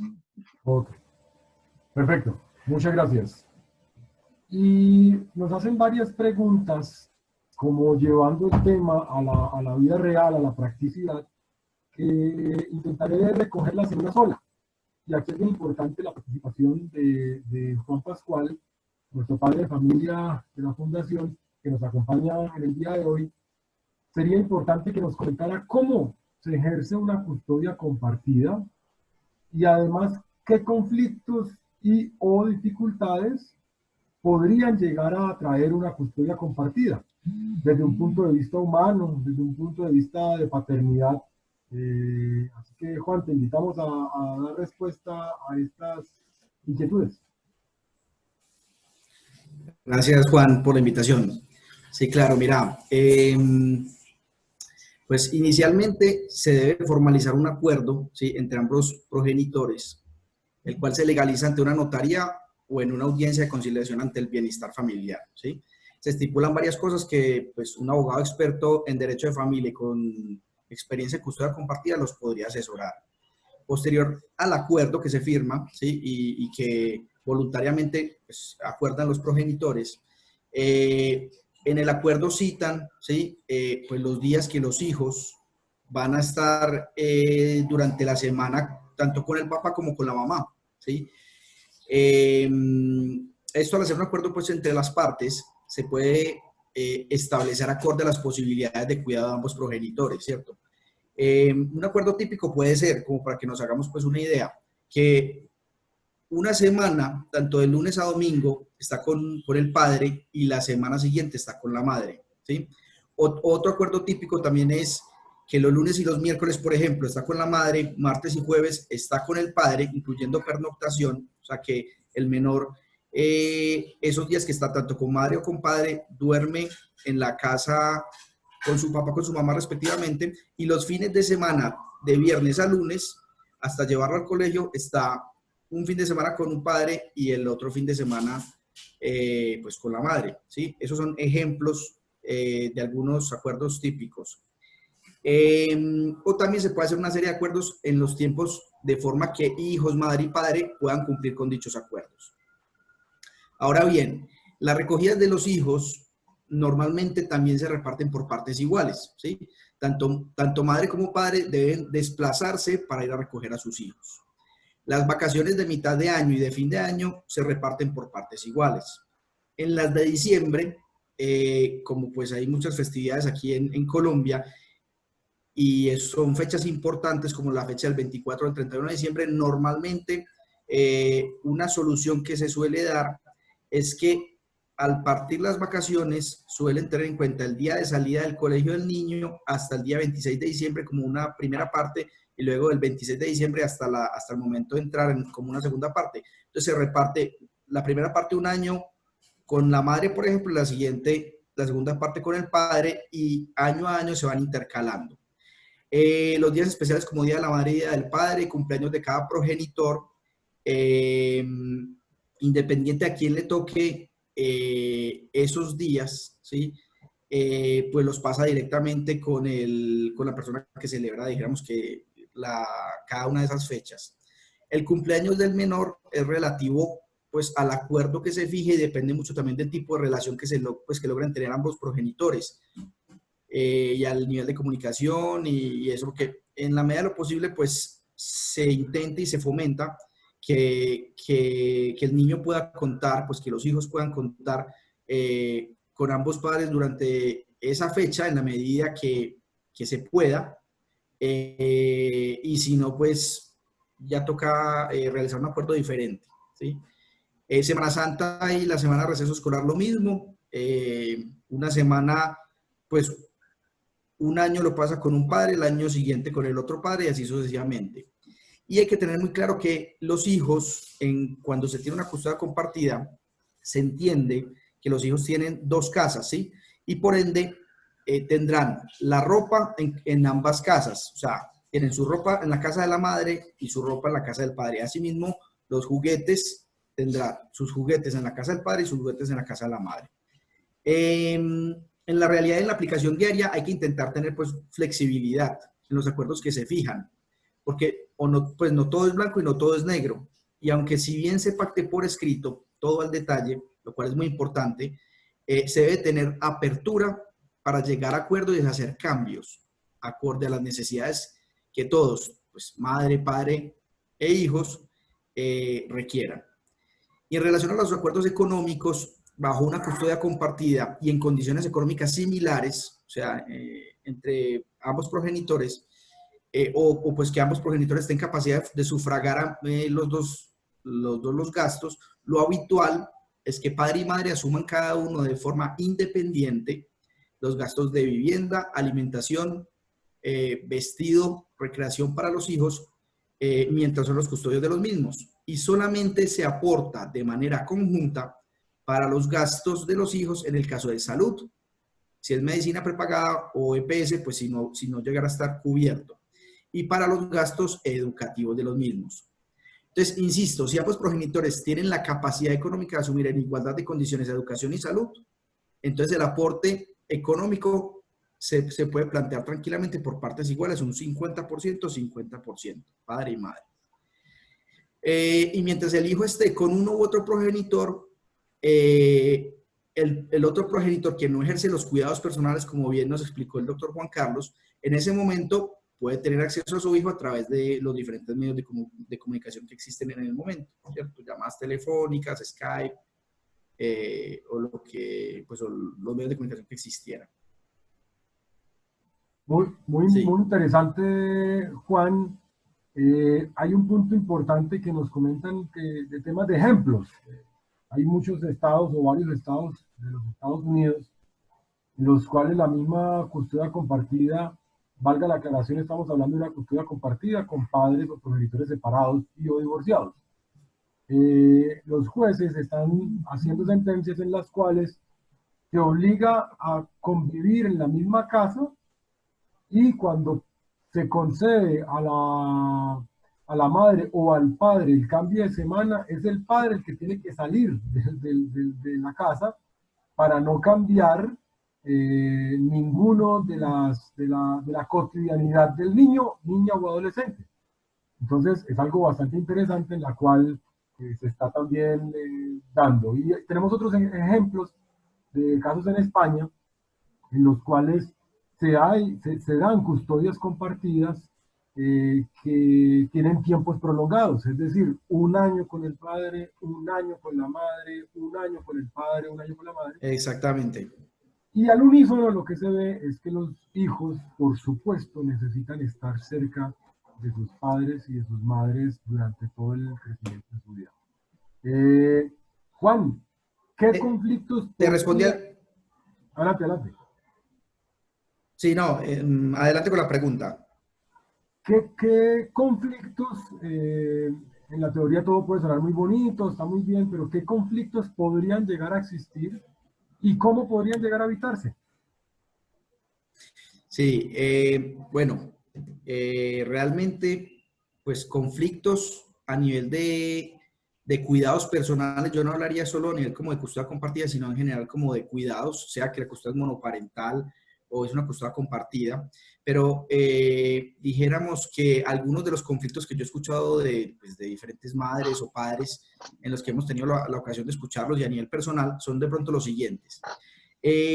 Para cualquier tipo de custodia, como lo mencioné, a veces de pronto puede ocurrir el tema de abuso de confianza. ¿Qué significa esto? Que, pues, como los dos progenitores anteriormente, pues, estuvieron casados, pues, hubo en su momento un nivel de confianza total en los que vivían bajo el mismo techo, ¿sí? Y que posterior a la ruptura, pues, en algunas ocasiones, pues, sencillamente, pues, digamos que el padre y madre viven en techos separados, en casas separadas, pero permiten el ingreso del progenitor pues de la madre o el padre, pues contrario, digamos así, ingresan a su casa y hay un intento de acceder a la información del progenitor como tal, pues Facebook, WhatsApp, tener información de qué es su vida hoy, ¿sí? Precisamente porque de pronto no se ha elaborado el duelo adecuadamente, ¿sí? Una segunda de pronto dificultad que se puede presentar es con las recogidas de los hijos, ¿sí?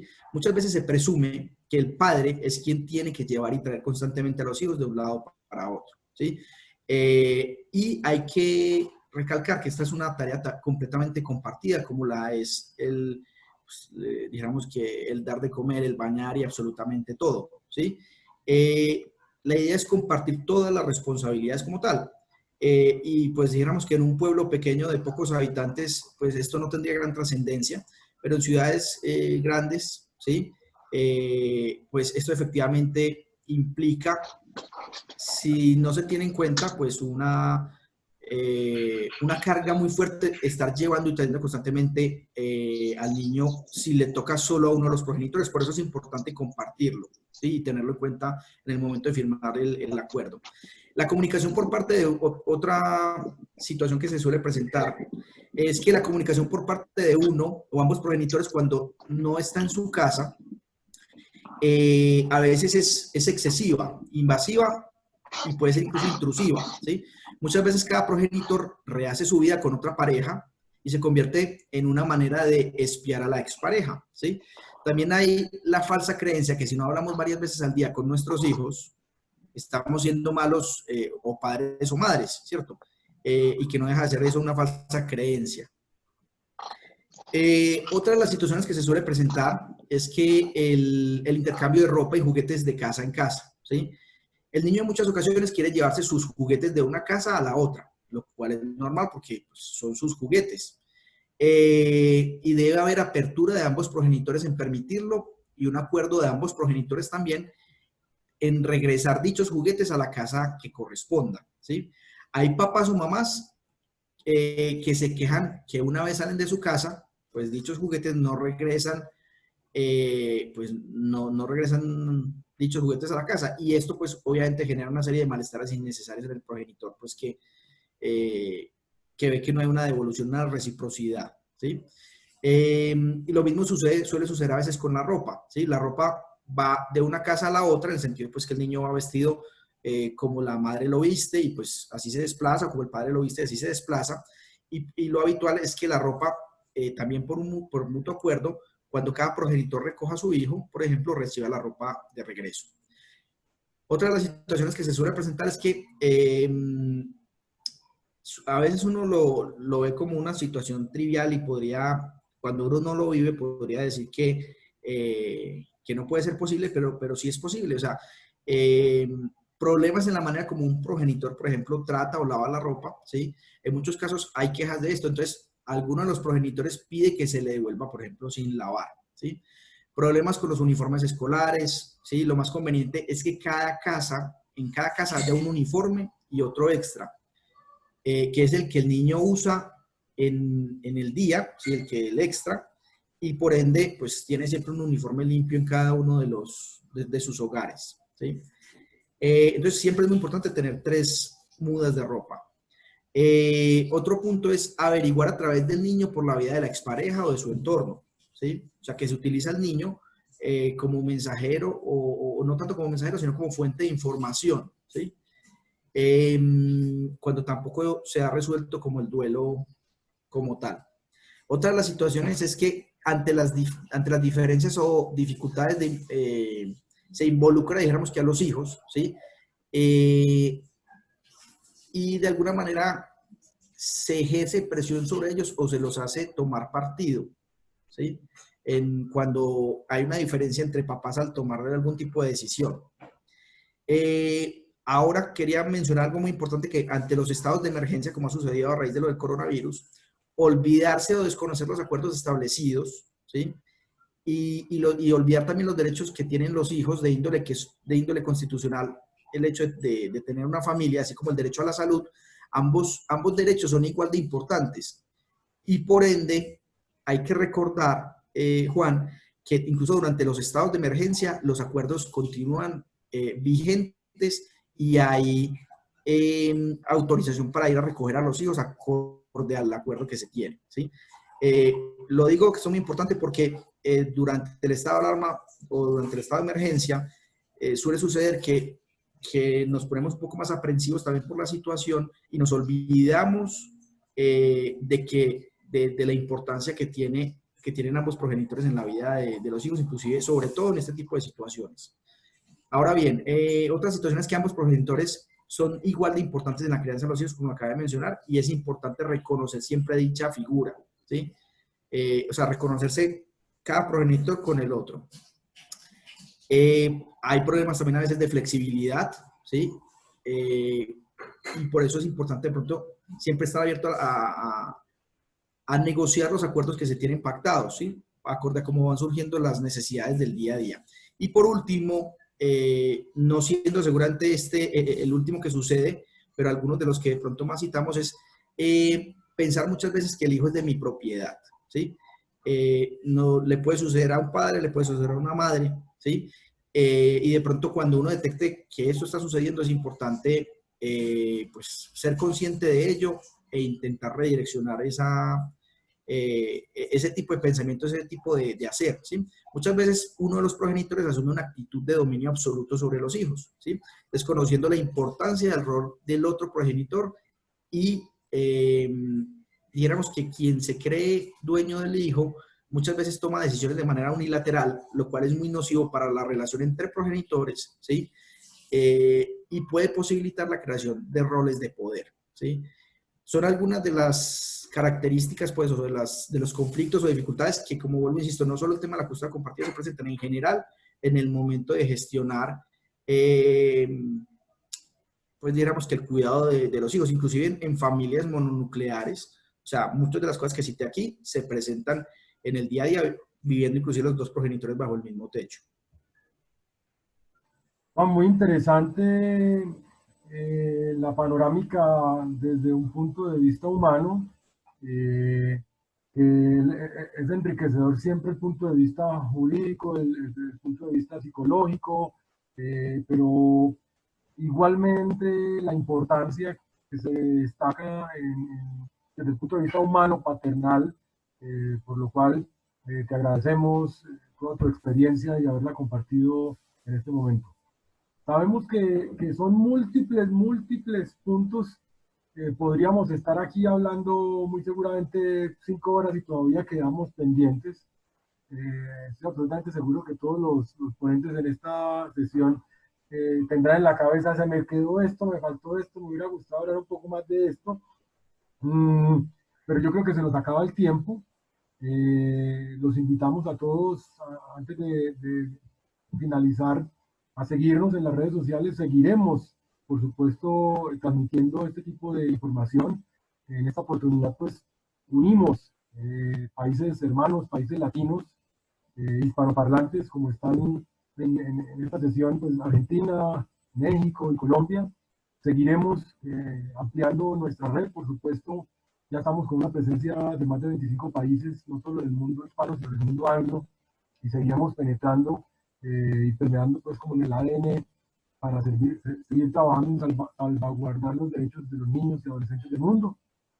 Quiero agradecer en nombre de todas las fundaciones de América Latina a la doctora Jennifer por su compañía, a la doctora Yasmín por su compañía, al doctor Juan Carlos por toda su sapiencia, a Diego, que tuvo que irse, de tener un asunto personal, al padre también de familia, a Juan Pascual, Juan David, que nos acompañó. Muchísimas gracias. Profesionales como ustedes son de admirar, y sin ustedes, pues, esto no podría seguir adelante en esta bonita causa.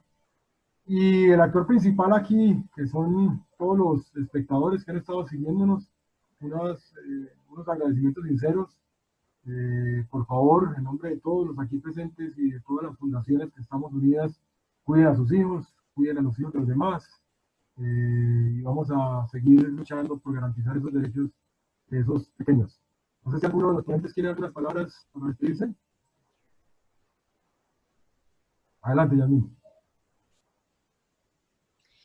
Pues creo que lo que habló ahorita el doctor Juan sobre todas las situaciones que se dan en la custodia compartida, estarán de acuerdo conmigo que todo se lleva o se queda en los adultos. Es decir, el problema no es del niño y, sin embargo, somos a los que más afectamos. Todo el problema que habló es sobre los adultos, ¿no? Hay que tener voluntad, hay que tener sentido común, hay que tener un gran amor por los infantes, en verdad, para que subsanemos todo este tipo de situaciones que nos narró, tan lamentables, y que son generadas por los adultos, no por los infantes. Lamentablemente ellos tendrán que vivir con nuestros vacíos, con nuestros problemas, con nuestra falta de voluntad, sentido común, de respeto hacia el otro, y vamos a tener que colocarlos en esa posición. Entonces, invitarlos a que todos de verdad reflexionemos y entendamos que la custodia compartida y que toda la atención con los infantes se requiere de voluntad, sentido común y de salud mental. Hay que estar en terapia para poder, en verdad, como decía la doctora Jennifer, darte cuenta de lo que estás haciendo, reflexionar con lo que estás. Si no lo hacemos, entramos en esta maraña de situaciones y requerimos de un sistema de justicia que intervenga, porque no somos a veces capaces de dialogar, de respetar y de acordar por el bien superior del infante. Muchas gracias. De acuerdo, gracias, doctora. Adelante, Juan. Sí, bueno, yo quiero, bueno, agradecerte nuevamente la invitación, pues, aquí, pues, a este programa, ¿sí?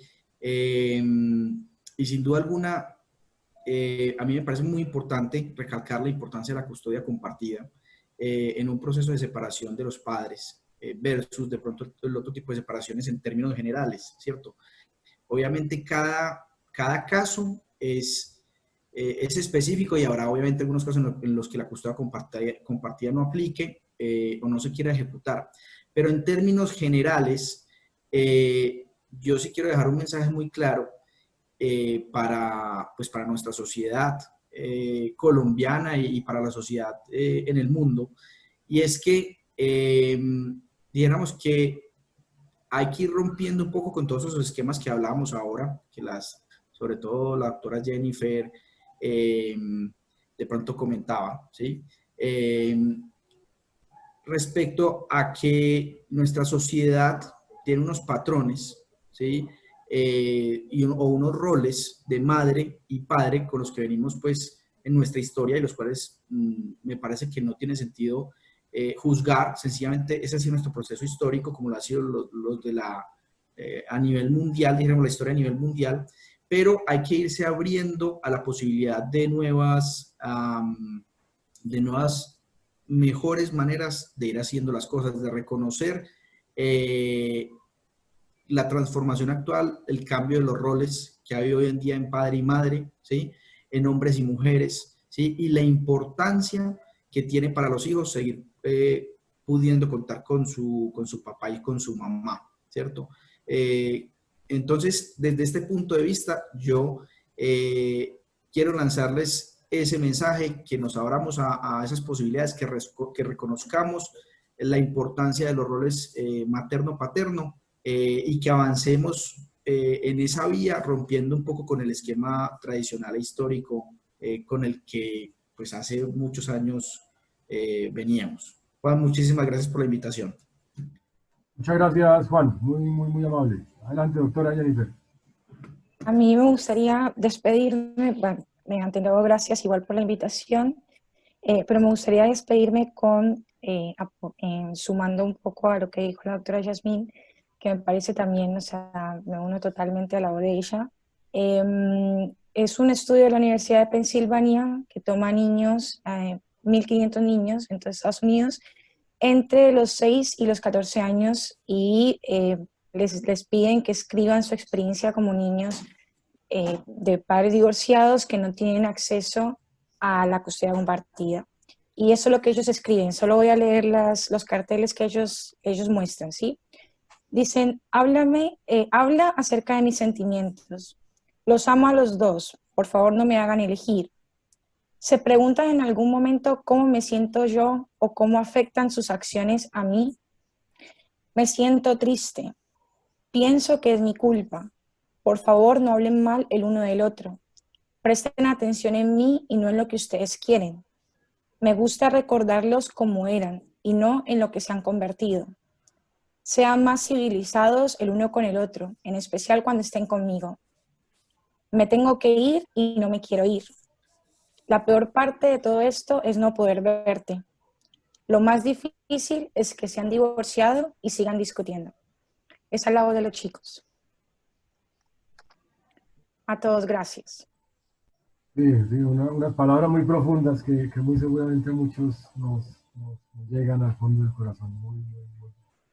Muy sentimental. Muchas gracias, doctora Jennifer, por las palabras. Bueno, muchísimas gracias. No sé si el doctor Juan Carlos tenga algunas palabras para finalizar. Juan, claro. Pues, en primer lugar, muchas gracias por la invitación. Y yo pienso que la esencia de este video y de esta intervención de parte de cada uno de nosotros que se mueve en contextos y realidades diferentes y profesiones diferentes, es muy gratificante para llevar una conclusión, y es que realmente lo que importa es el niño. Ya pueden haber partes que de hecho las hay, pero siempre debe primar los derechos del niño por encima de los derechos de cada padre o de los intereses de cada padre. Entonces, como se habló mucho del tema, principalmente el tema fue custodia o cuidados compartidos, la conclusión es que efectivamente podrían ser muy positivos. En realidad yo voy a favor de la custodia y los cuidados compartidos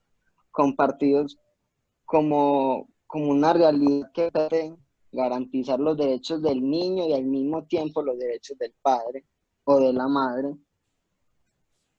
Pero hay que dejarlo, como lo dijo Juan, y ahí lo apoyo totalmente, efectivamente siempre será positivo la custodia de los personales compartidos. En ese caso se habría que atender a la realidad social, familiar y otro tipo de realidades que intervienen o que vive el niño y cada padre. Pero en realidad el llamado es a que lo importante aquí es el niño, y muy significativo el mensaje de Jennifer, porque efectivamente son las palabras de ellos, es la forma de pensar de ellos. Estamos aquí justamente por ellos. Así es, doctor Juan. Muchas gracias por tus palabras. Y bueno, a todos ustedes nuevamente gracias. Seguiremos, por supuesto, contactándonos, seguiremos transmitiendo este tipo de mensajes a toda la sociedad. Les enviamos un abrazo muy fuerte. Muchísimas gracias por habernos seguido. Y bueno, Gracias. vamos a seguir trabajando por los derechos de los Gracias. niños. Hasta luego a todos. Muchas gracias. Hasta una próxima. Igualmente.